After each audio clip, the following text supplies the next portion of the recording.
Hi, this is Dominic from Paphos Life, and in today's film we're starting at Aphrodite's water park and we're driving through Paphos to Chloraka and St George's Beach. So let's have the map up first of all, and we're going to go from the park along the hotel strip to the triangle and carry on down Poseidonos Avenue to the harbour. Then we're going to double back on ourselves and go up to King's Avenue Mall and finish by going along the coast road all the way to Chloraka and the St George's Beach area.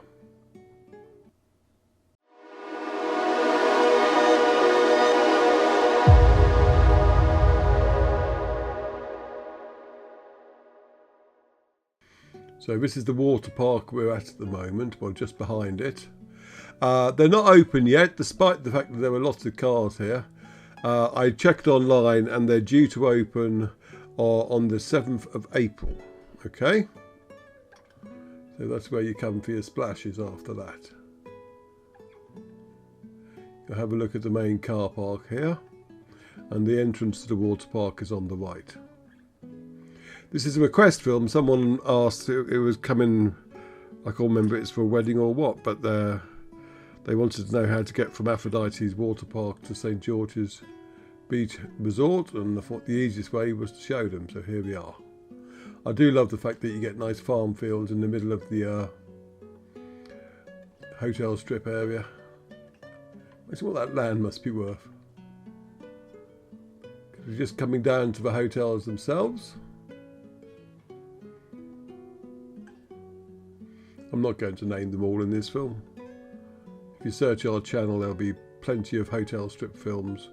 If you search for Definitive Guide, you'll find the one that names them all and has all the useful links to the various booking sites, etc.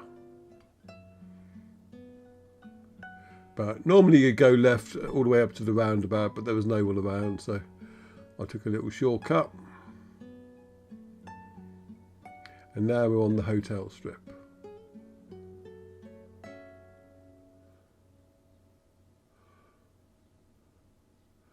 Coming up to the roundabout, I think, yeah, there's the Aquamarine on the left, if you want to get your bearings.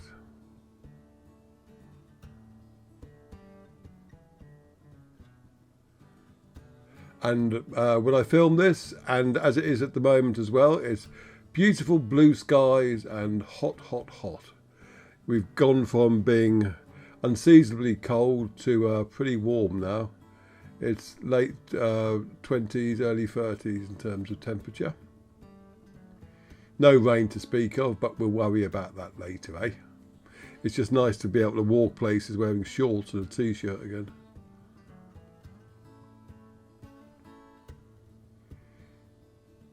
If you come here for a holiday in Paphos, you're quite likely to get one of the hotels to the left of me. And on the other side of the hotels, there's a lovely coastal path that goes all the way from Walkabouts. Well, first of all, it goes to the seafront, but you can carry on from there and head all the way up to nearly getting as far as Coral Bay. It actually conks out Sandy Beach in Lemba. It's about a 2.5 to 3 hour walk if you want to do the whole thing. But don't do that in the middle of summer. Anyway, we're in the there's restaurants either side of us as well as the hotels now, and just up here past the Tea for Two and the Ribeye restaurant, there's a turning there which will take you to Poseidonos Beach and the nice car park there. And we've got the triangle here on the right. Excuse me, there are lots of nice restaurants in there, and to the left of us is the Olympic Lagoon Resort. And now we're getting onto Poseidonos Avenue and the famous stroke infamous tower, soon to be plural, on the right, and so that beach on the left with the Antasia Beach Bar. Gives you a nice little spiral viewing platform there as well. The hotel on the right is the old Alo Hotel, which is now abandoned. You got the Amarvi on the left, followed by the Alexander the Great Hotel. You'll see him on the horse in a minute. There he is. That's Alexander. And on the right there's more restaurants. and lived area gardens.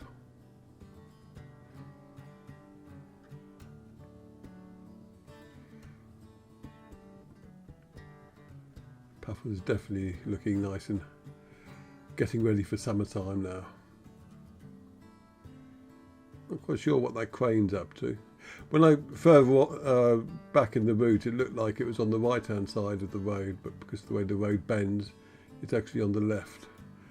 It's the Almira on the left as well. There's nice restaurants on the right, and then you have Poseidonos Avenue renovations on the right.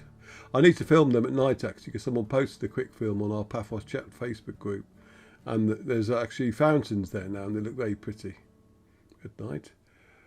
There was a delivery lorry that had taken the wrong entrance, or it tried to get down the exit and had to do a bit of a U-turn. So I cut that bit out. You got the Annabelle Hotel on the left. And now we come down with Pinguinos on the right coming up, and then we'll have the seafront for you to marvel at, because it is indeed a marvellous place. There's another tea for two. The I Love Paphos sign. Lots of people take pictures of that. Now this building on the right, before that, please do subscribe to our YouTube channel if you want to help us out, and share them far and wide and leave comments. It all helps boost the YouTube algorithm. And if you want to help us out financially, go to our Buy Me a Coffee page at buymeacoffee.com/PaphosLife and chuck us a few coffees. They are all gratefully received, I can assure you. And if you want to get something back in return, go to our Etsy shop at etsy.com/shop/PaphosLife. There you can get all sorts of memorabilia from Paphos, featuring pictures that we've taken and published previously on Facebook, and we've stuck them in here on things like phone covers, mugs, calendars, that sort of thing. So have a look there. Perfect gifts for people who love Paphos. And talking to Facebook, our Paphos Live Facebook page has about nearly 80,000 followers now. So come along and follow us as well. That way you'll get notified on anything we post, be it on YouTube, Facebook, or our main Paphos Live website. Finally, come and say hello at Paphos Chat or Cyprus Chat, our Facebook groups. And that's the marketing out of the way. I was going to say back then that building we were passing, I haven't seen them doing any work on that for a while. So hopefully, if someone knows what's going on, they will leave a comment. But we're now at the seafront in all its very clean glory. It looks so nice down there. Just coming onto the harbour. Wonder when Henry gets back from his holidays, I'll have to have a little inspection.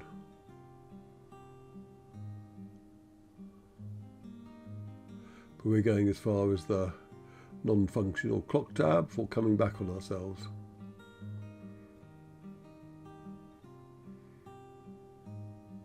But yes, the weather has changed quite dramatically in the last couple of weeks. I mean, I was in long trousers, woolly jumper, woolly hat, all sorts. And in a few days I went from that to showing my legs off again, you'll be pleased to know. And wearing a t-shirt.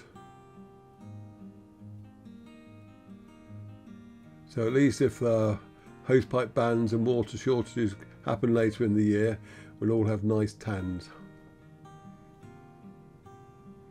Excuse if you can hear that motorbike going past behind, outside us.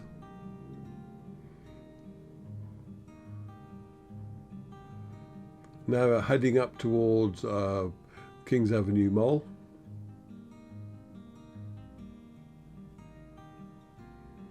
On the right of us you have St Paul's Pillar and the ruins of Paphos and Fabrica Hill.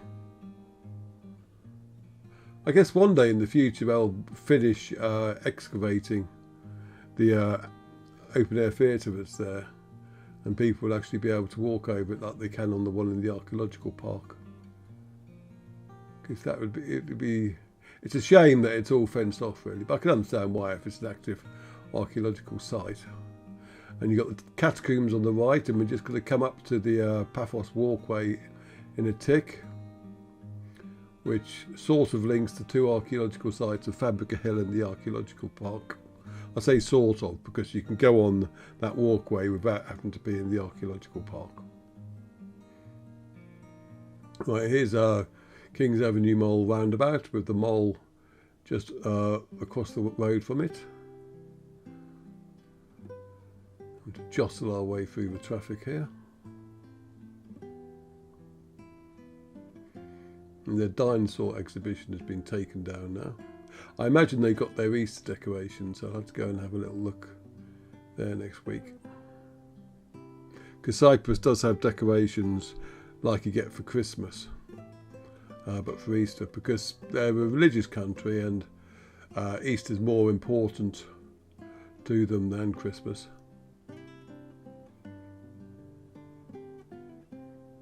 It's interesting because there have been a few debates about why that is in the comments, because what's more important, Christ dying and rising again or his first initial birth, which sort of kicked off the whole thing. But it doesn't really matter what we think, it's what like, people like the Pope or the heads of the Eastern Orthodox churches, what they decide, and the rest of us go along with it. Anyway, I'm not going to get into a big theological discussion. We're going down Tomb of the Kings Road. This is the coast road that goes all the way to Coral Bay and beyond that Aeus Georgius. You've got the bus station on the right. And up here on the left, you've got the turning that will take you down to the Elysium and the Kephalos Beach holiday resort, and also Lighthouse Beach if you carry on past those two. There's also Duomo if you fancy treating yourself to a bit of Italian. A little bit pricey, but very nice food there.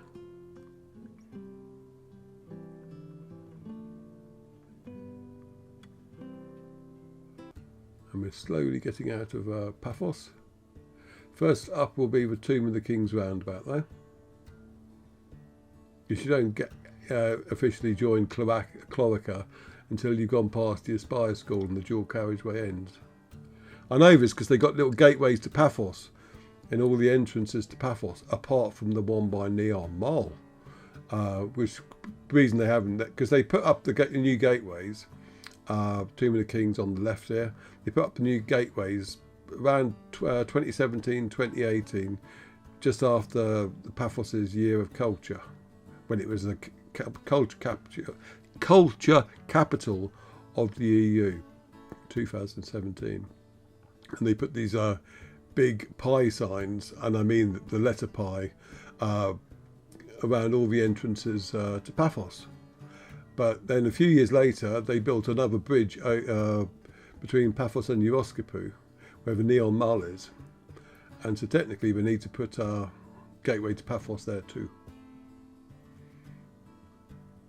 These things matter if you're OCD, like me, or whatever it is. So many initials these days. Anyway, on our left soon will be Venus Beach. I did a drone flight to that a couple of days ago. No sunbeds out there. If you want sunbeds, you either need to go to Coralia Beach or I believe there are a few at Lighthouse Beach from memory. They'll be appearing elsewhere a bit later on. Right. Now just after this roundabout, the lanes will merge. What happened? There's lots of rubbernecking going on here. I was quite surprised because you don't normally get that so much in Cyprus. But there was a police car that had stopped for some reason, and all the people going this direction, we just stopped and have a quick gander. Right, along here on the left, you'll see one of the gateways to Paphos. There it is, that pi sign.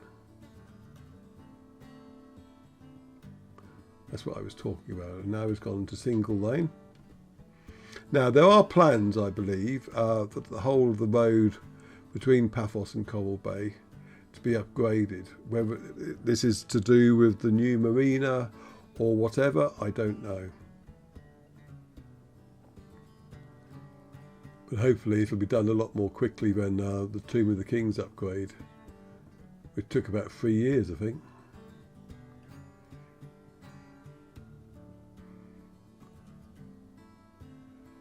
One of the many ways to get to Chloraka is on the right, this there. And you've got the King Evelfon Hotel on the left.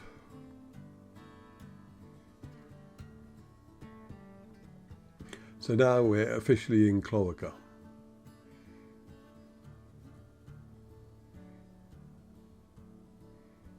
Here's the exit of the Evelfon.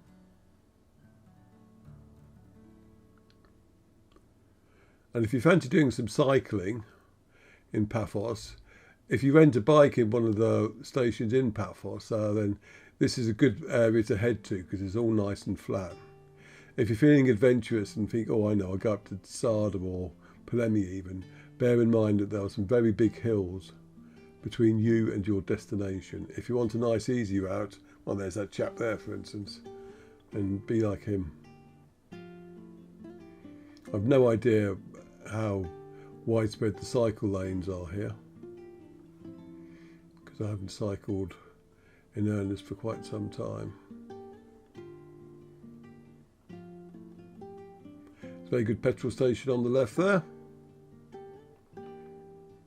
So anyway, whoever it was, because I can't remember who left the comment who wanted to see this film, if you are getting married, I do hope you have a lovely wedding. And if you're just coming here for a holiday and were curious, then hopefully this film will have satisfied your curiosity. If you normally, if you're going to St George, you'll carry on and turn left at the traffic lights there. But I wanted to come this way because I wanted to give a nice view of the chapel here. Excuse my stomach. I wanted to give a nice view of the chapel here without having to do funny U-turns, because normally you can actually drive past the chapel and then go through the front of St George's Hotel. But because it's still being renovated, that route is no longer available. So instead I'm coming, and I turned early so that I can approach it from this direction. And there's the chapel itself, very popular place to get married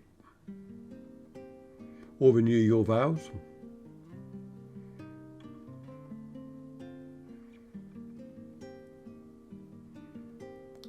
And normally you'll be able to drive through there on the left. But as it looked like they were still working there, I went this way. And I'm going to leave you at the top of the St George beach area. I say at the top because in the other film I actually go down to St George's beach, but for a bit of variety I'm going to park this time looking towards the Chloraka lounge area. And you'll see also where he finishes on part of the coast path that I mentioned at the start of the film. Goes all the way along here and finishes just up the way from here. So anyway, that was the route from Aphrodite Water Park to St George Hotel. I hope that satisfied your curiosity for whoever it was that asked for it. And I'll see you all in the next film. Cheers, thanks for watching.